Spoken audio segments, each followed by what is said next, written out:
everyone, welcome to Knowledge of Law. In this video we talk about भारतीय साक्ष्य अधिनियम means हमारा new evidence law. ठीक, तो गाइस इसमें हम आपके साथ डिस्कस कर रहे थे कुछ डेफिनेशंस को सेक्शन 2 को. तो हम ट्राई करेंगे कि आपके लिए डे टू डे इसके जो भी हम सब्जेक्ट स्टार्ट करते हैं उसके ऊपर डे टू डे आपके लिए वीडियोस बना सके. ठीक, आई विल ट्राई. तो गाइस ये देखिए, now let's start this video. In this video we talk about section 2. section 2 किस चीज की बात करता है भाई? डेफिनेशंस की. गाइस एक बात मैं आपको बोल दूं पहले, आप अपना बेयर एक्ट साथ में रखिए जरूर. हम डेफिनेटली बेयर लैंग्वेज को साथ में कनेक्ट करेंगे अंडरस्टैंडिंग के लिए. ठीक, आपको पता चले कि बेयर लैंग्वेज कैसे रीडिंग करनी है. ठीक, तो नाउ लेट्स स्टार्ट. तो गाइस सेक्शन 2 डेफिनेशंस की बात करता है. कुछ डेफिनेशन को हमने आपके साथ डिस्कस किया था. In this video talk about some definitions. जो भी डेफिनेशंस हमारी रह गई थी. ठीक है, फैक्ट एंड इशू था, मे प्रिज्यूम था, not proved, proved, relevant and shall presume. ठीक, सबसे पहले आप अपना बेयर एक्ट अपने पास रखिए. ठीक, उससे क्या होगा कि आपको इजीली अंडरस्टैंडिंग होगी. तो गाइस मैं स्टार्ट करने जा रही हूँ. डेफिनेशन जी. ठीक, फैक्ट एंड इशू क्या बोल रहा है? Means and includes any fact from which either by itself or in connection with other fact, the existence, non-existence, nature, extent of any right, liability, disability asserted or denied in any suit proceeding necessary follow. तो इससे पहले explanation देखिए easily. जहां पर requirement होगी मैं white board पर भी आपको समझाऊंगी, डोंट वरी.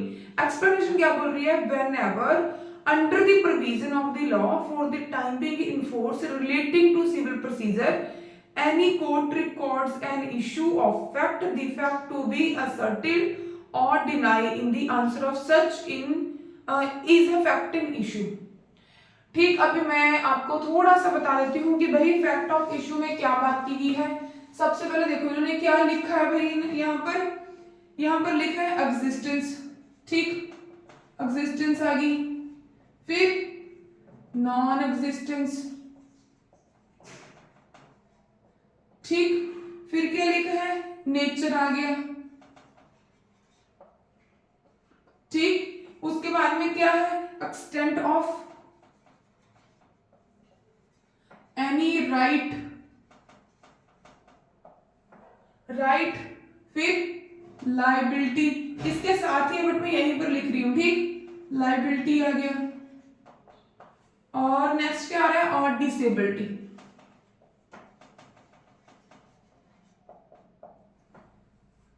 असर्टेड आ गया और denied. Any suit proceeding. Suit, अगर हम जहां पर सूट की बात करें तो यहां पर किस के मैटर की बात हो रही है? सिविल सूट की. अगर मैटर्स की बात करें या केस की बात करें दैट मीन्स क्रिमिनल मैटर्स भी हो सकता है, सिविल. अगर मस्ट भी यहाँ पर लिखा है सूट तो मीन्स ये सिविल मैटर की बात हो रही है, सिविल सूट की. ठीक, सिविल केसेस जो हमारे होते हैं रेंट के, प्रॉपर्टी के, मैट्रिमोनियल केसेस हो गए, सूट फॉर रिकवरी हो गया. ठीक, तो ये सारे के सारे केसेस क्या इंक्लूड होते हैं? Civil matters. ठीक, इसमें क्या लिखा है कि अगर कोई भी फैक्ट एंड इशू है, जैसे कि देखो फैक्ट एंड इशू है जो इधर इटसेल्फ क्या है? कनेक्शन है. ठीक, विद दूसरे फैक्ट के साथ. कैसे? चाहे वो एग्जिस्टेंस में है, नॉन एग्जिस्टेंस में है, उसका नेचर है, एक्सटेंट ऑफ एनी, उसकी एक्सटेंट है राइट का, लाइबिलिटी है, नहीं है, डिसेबिलिटी है, वो असर्टेड है या फिर डिनाई कर रहा है. कैसे भाई? ये एक पर्सन है. ठीक, अगर इसकी ही हम देखते हैं इलिस्ट्रेशन. देखिए पहले इसकी इलिस्ट्रेशन देखिए. A is accused of the murder of B. A ने किसका मर्डर किया? B का. At this trial, उसके ट्रायल में the following fact may be in issue. जो उसके ट्रायल में फैक्ट होंगे वो क्या है? इशू है. ठीक, जैसे कि फर्स्ट में क्या बताया है? That A caused B death. ये भी एक फैक्ट ऑफ इशू है. ठीक, A ने क्या किया? B की डेथ की कॉज किया. ठीक, second point that A intend to cause B death. ये भी फैक्ट ऑफ इशू है. उसकी इंटेंशन है B की कॉज डेथ करना. ठीक, इंटेंडेड है. फिर थर्ड पॉइंट क्या बात कर रहा है, that A had received grave and sudden provocation from B. A ने रिसीव की है ग्रेव सडन प्रोवोकेशन, किसी ने उसको बोला है उसके बारे में, ठीक, प्रोवोकेट किया है, तो वो बी को इसलिए मारना चाहता है। उसका माइंड तो पहले ही सेट था, ठीक, उसका माइंड पहले ही सेट था, उसे जेलस हो रही थी, कोई भी चीज लगा लो, ठीक। तो फिर क्या है, that A at the time of doing that act which cause B death was a reason of unsound mind incapable of knowing its nature। ये देखो, ये ही आपको इलस्ट्रेशन समझाती हूँ, ये ए है, ये बी है, इन्होंने क्या बोला कि ए ने कॉज किया है बी की डेथ का, ये क्या है, फैक्ट ऑफ इश्यू, ठीक। फिर इसकी ए की क्या है भाई, इंटेंशन है बी की डेथ करना, ठीक। फिर उन्होंने क्या बोला है, थर्ड पॉइंट, किसी ने रिसीव की है प्रोवोकेशन, ठीक, ए ने, ये ए की तरफ से बोल रही, ठीक, रिसीव ए प्रोवोकेशन मींस ए और बी में किसी बात को लेकर झगड़ा हो गया, ठीक। ए को बी मोस्टली ए को नो करना बोलते हैं, टोका टाकी या फिर ताने मैंने बोलता रहता था कुछ ना कुछ, ठीक है, इन दोनों में कोई ना कोई नौकानिकी चलती रहती थी, ठीक। तो अब क्या है, सी इस चीज का फायदा उठा रहा था, जब इनकी कोई थोड़ी सी बात को लेकर फाइट हुई, झगड़ा हुआ, तो फिर ए को इसके ऊपर, बी के ऊपर बहुत गुस्सा आया कि मैं ऐसे मार ही क्यों ना दूं, ठीक, इसकी इंटेंशन हुई। फिर तभी सी आया, सी बोलता यार तेरे साथ तो बहुत बुरा हुआ है, ऐसी तो गलत बात है, कुछ भी लगा लो, प्रोवोकेशन हुई है, ठीक। तो अब क्या है भाई, तो बी ने इसका क्या मर्डर कर दिया, प्रोवोकेशन हुआ है, बट इलस्ट्रेशन में कहीं पर भी ये नहीं लिखा कि प्रोवोक किसने किया है, इलस्ट्रेशन में ऐसा कुछ नहीं लिखा कि प्रोवोक किसने किया है, बट यही लिखा है कि फिर ये क्या है, ए का यहाँ पर क्या है, माइंड अनसाउंड बोल लिखा है, और वीक जिसे हम बोलेंगे, ठीक, क्योंकि उसका माइंड क्या है भाई, अनसाउंड माइंड है। ये देखिए, रीजन ऑफ क्या है, reason of unsound of mind incapable of knowing its nature, क्या है, that A at the time of doing, जब ए ने जे वाला एक्ट किया which caused B death was by reason of, उसका माइंड इतना कैपेबल नहीं था, उसका माइंड वीक था कि वो उन चीजों को, प्रोवोकिंग को समझ पाई, ठीक। उसने ड्यू टू रीजन क्या किया भाई, बी की डेथ कर दी। हर एक चीज क्या है, एक फैक्ट ऑफ इशू है। जब हम कोई भी मैटर पढ़ते हैं, जो उसका ट्रायल चलता है वन बाय वन, वो क्या होता है, फैक्ट ऑफ इशू होता है, ठीक। Do you have any doubt, please let me comment, आप हमें नीचे कमेंट कीजिए, ठीक, हम ट्राई करेंगे कि आपका तभी आंसर दे पाए। मे प्रिज्यूम का क्या मतलब है, मे भी अंदाजा लग सके, कि मे भी हो सकता है, जैसे हम बोल सकते हैं कि आज बारिश होगी मौसम देखकर, फॉर एग्जांपल बात करूं तो हम बोलते हैं मे भी, हो सकता है, मे प्रिज्यूम, ठीक। इसे मैं रब कर दे रही हूं भाई, मे प्रिज्यूम में क्या है, इसे रीडिंग कीजिए, whenever it is provided by this अधिनियम that the court may presume a fact, it may either regard such fact as proved हो गया, ठीक, unless until is disproved और may called for proof। इसमें क्या बोला है, may presume में अगर तो कोई फैक्ट क्या है भाई, अगर कोई फैक्ट है वो प्रूव्ड हो गया, ठीक, प्रूव्ड हो गया, ठीक, अनलेस या फिर until, क्या है, unless and until it is disproved और क्या है भाई, may call for proof it। अगर कोई चीज है वो प्रूव्ड हो गई है, उसे प्रूव्ड मानी जाएगी, ठीक। कब तक मानी जाएगी प्रूव, जब तक कोर्ट उसे डिस्प्रूव नहीं मानती, या फिर कोर्ट में वो चीज डिस्प्रूव नहीं हो जाती, या फिर कोर्ट के द्वारा उस चीज को दोबारा से प्रूव करने के लिए नहीं बोला जाता, तो वो चीज क्या मानी जाएगी, प्रूव्ड की मानी जाएगी। फॉर एग्जाम्पल एक हम आपको रेप केस यहाँ पर बताते हैं, ठीक। इसमें क्या हुआ, एक ये कंप्लेनेंट है, ठीक, ये अक्यूज है, इन दोनों का रिलेशन चल रहा था लास्ट 7 ईयर से। अब इन दोनों ही ऑलरेडी मैरिड थे। यहाँ पर जो सी है कंप्लेनेंट, ये भी मैरिड थी और ये भी मैरिड था, अक्यूज्ड, ठीक, और इसके भी 2 बच्चे हैं और इसके भी 2 बच्चे हैं, ठीक, बट तब भी इन दोनों का क्या है भाई, अफेयर, एक्स्ट्रा मैरिटल अफेयर चल रहा है। अब क्या हो गया, दोनों में ऐसी कोई बात चली, ठीक, 7-8 साल हो गए, इससे ज्यादा टाइम हो गया, ठीक, रिलेशन में रहते हैं इन दोनों को, बट ड्यूरिंग दिस टाइम क्या होता है कि इन दोनों में ऐसा कुछ हुआ तो लेडी को इतना गुस्सा आया कि लेडी ने एक ही अगेंस्ट मतलब रेप चार्जेस उन्होंने एफआईआर करवा दी, ठीक, किसकी, रेप की, ठीक, इसने मेरे साथ सेक्सुअल हरासमेंट की है, इसने मुझे लोन के लिए बोला था, ऐसे कोई भी फॉल्स स्टोरी बनाकर।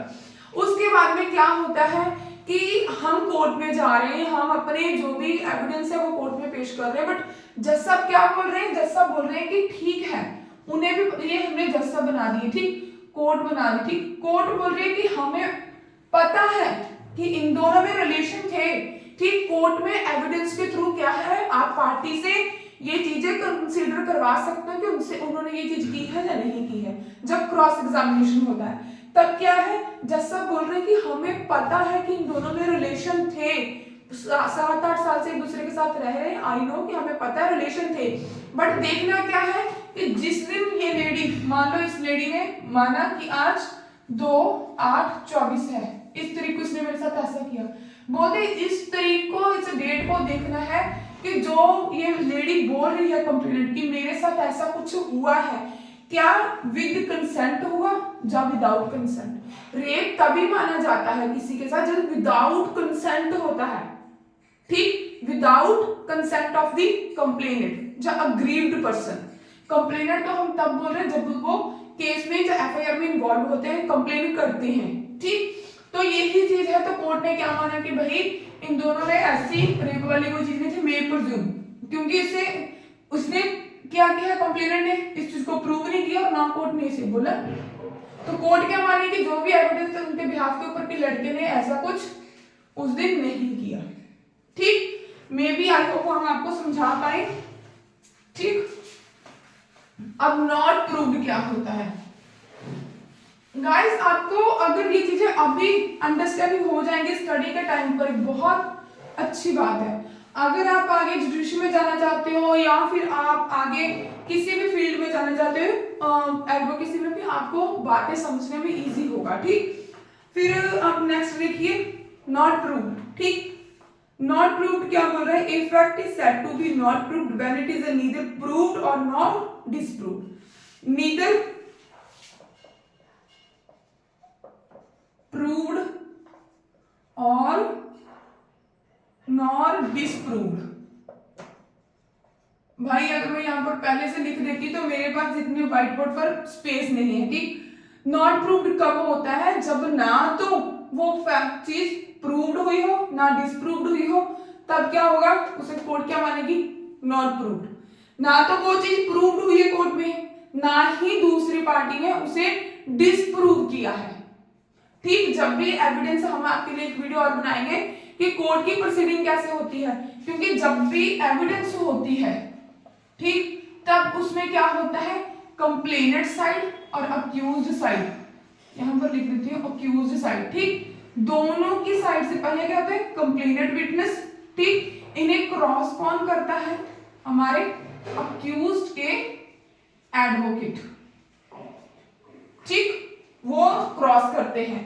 तो बोलते हैं कि अगर कोई चीज ऐसी है जो ना तो प्रूव्ड हुई है और ना दूसरी पार्टी ने उसे डिसप्रूव किया है, तो वो क्या मानी जाएगी, नॉट प्रूव्ड मानी जाएगी, ठीक। चलो अभी आगे की करते हैं, प्रूव्ड। प्रूव्ड कब माना जाता है गाइस, ये बहुत इंपॉर्टेंट चीजें हैं, आप इजीली अभी से समझ लीजिए, बहुत अच्छी बात है। प्रूव्ड क्या होता है, डेफिनेशन जे की बात कर रही हूं, a fact is said to be proved when after considering the matter before it's the court either believe it to the exist, consider it existence, prove that prudent man out under the circumstances of particular case act upon supposition that it exists। क्या बोल रहे हैं यहाँ पर देखिए इसकी second line. First ये देखते हैं, a fact is said to be proved, कब माना जाएगा? When after considering the matter, जब वो मैटर कंसीडर किया जाएगा कहां पर? कोर्ट के सामने। इधर बिलीव हो रहा है कि वो एग्जिस्टेंस में है और कंसीडरिंग क्या हो रहा है कि इसकी एग्जिस्टेंस है। एक समझदार व्यक्ति भी क्या मानेगा कि अगर वो एग्जिस्टेंस में है तो वो है, ठीक भाई। इसे क्या माना जाएगा ऐसे केस को जो उसके पर्टिकुलर सर्कमस्टेंसेस के उसके सर्कमस्टेंसेस ही ऐसे हैं, उसे माना जाएगा कि वो चीज प्रूव्ड होगी जब कोई चीज एग्जिस्टेंस में है, ठीक। जैसे कि हमने वो आपको एग्जांपल दी थी कि उसके जो सी के जो भी एविडेंस थे वो उसके पास है ही नहीं, तो जो अक्यूज्ड के एविडेंस थे वो सारे के सारे पेश हो गए कि अक्यूज्ड ने उस दिन, ठीक, जो भी वो डेट थी उस दिन इसके साथ कोई भी रेप वगैरह जैसी चीज विदाउट कंसेंट नहीं की। मैंने यहाँ पर क्या बोला? Without consent. तो ये चीज क्या होगी कि प्रूव होगी, समझ लेगी। एग्जिस्टेंस ही हो गया कि उनकी फोटोग्राफ्स या फिर और एविडेंस जो भी थे वो उस चीज को क्या कर रहे थे? प्रूव कर रहे थे भाई। तो इसको ही ऊपर क्या है, इस लेडी ने कोई डिस्प्रूव भी नहीं किया, वो चीज क्या होगी? प्रूव होगी, ठीक। एग्जिस्टेंस में है तो एक समझदार व्यक्ति क्या मानेगा कि हाँ भाई अगर उसके सारे के सारे एविडेंस जो दूसरी पार्टी है, जो भी पार्टी है, चाहे मान लो अक्यूज के अगेंस्ट ही जा रही थी, दोषी अपने सारे के सारे एविडेंस कोर्ट में पेश कर रहे हैं, तो क्या होगा भाई? यही माना जाएगा कि हाँ भाई बंदे ने सारे के सारे जो प्रूफ है वो प्रूव कर दिए, ठीक। तो आगे है रेलिवेंट।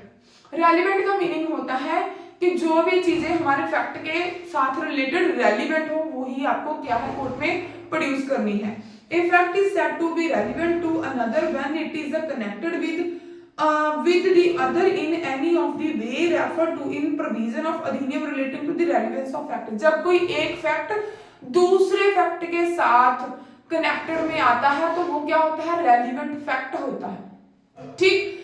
कोई भी चीजें हो जैसे कि हमारा पूरे का पूरा ट्रायल चल रहा है, उसकी जो प्रोसीडिंग है वो क्या है? रेलिवेंट होगी, ठीक। अब क्या बात कर रहे हैं? शैल प्रिज्यूम, कि कोर्ट इस चीज को प्रिज्यूम करेगी या कर लेगी, ठीक। Whenever it is directed by the अधिनियम that the court shall presume a fact, it shall regard such fact as proved unless until it is disproved। देखो भाई shall presume में क्या बोला है? जहां पर कोर्ट ये डायरेक्ट करती है इस अधिनियम में, ठीक, कोर्ट shall क्या करेगी भाई? इसे प्रिज्यूम करेगी। कैसे? इट शैल रिगार्ड सच, जब कोई फैक्ट प्रूव हो गया, ठीक, तो उसे दूसरी पार्टी क्या है? डिस्प्रूव नहीं कर रही। जब इसका जो इसने बता ही दिया कि भाई मैं उस दिन यहाँ पर अगर इसके साथ मेरा कोई सेक्सुअल रिलेशन बने भी है तो विद हर कंसेंट बने हैं, तो ये लेडी इस चीज को डिनाई भी नहीं कर रही, डिस्प्रूव भी नहीं कर रही, तो कोर्ट क्या मानेगी भी हाँ भाई ठीक है, मींस इसकी कंसेंट के साथ हुआ है, ठीक। शैल प्रिज्यूम, समझ लगी। तो अब देखते हैं इसका सबसेक्शन 2 जो बोल रहा है words and expression unless they are herein and not defined but defined in the information technology of 2000, the Bharatiya Nagarik Suraksha Sanhita 2023 and the Bharatiya Nyaya Sanhita 2023 shall have the same meaning assigned them in the said act and Sanhita. इसमें guys यही चीज बोली गई है कि जो हमारे words हैं, जो एक्सप्रेशन है, जो डिफाइन नहीं किए गए हैं कहां पर, बट डिफाइंड है कहां पर है? आईटी एक्ट में, इंफॉर्मेशन टेक्नोलॉजी एक्ट 2000 में है। जो भी वो वर्ड्स है वो सेम और उनका मीनिंग सेम ही होगा, यही चीज बोली गई है गाइस, कुछ डिफरेंट नहीं बोला गया भाई। तो अगर आपको हमारे एफर्ट्स वीडियो अच्छी लगते हैं तो प्लीज इसे लाइक कीजिए, शेयर कीजिए, फ्रेंड सर्कल में भी इसे शेयर कर दीजिए एंड साथ में हमें कमेंट जरूर लिखिए, ठीक। वीडियो कैसी बनी, अच्छी लगी, नहीं लगी, क्या आपको इसमें और इम्प्रूवमेंट चाहिए, ठीक। हम ट्राई करेंगे कि आपके लिए डे टू डे वीडियो बनाएं, ठीक। तो गाइस ये जस्ट आपके लिए एफर्ट्स है छोटे छोटे कि आप जहां पर भी बैठे हो आपकी हेल्प हो सके, ठीक। तो गाइस आप अगर आपको जो समझ लग गया है तो अपने प्लीज नोट्स खुद बनाइए, अगर आपको कोई दिक्कत आ रही है तो हमें बताइए, आई विल ट्राई, हम ट्राई करेंगे कि आपको अब जितनी पॉसिबिलिटी बनेगा हम आपकी हेल्प कर सकें, ठीक। Thanks for watching.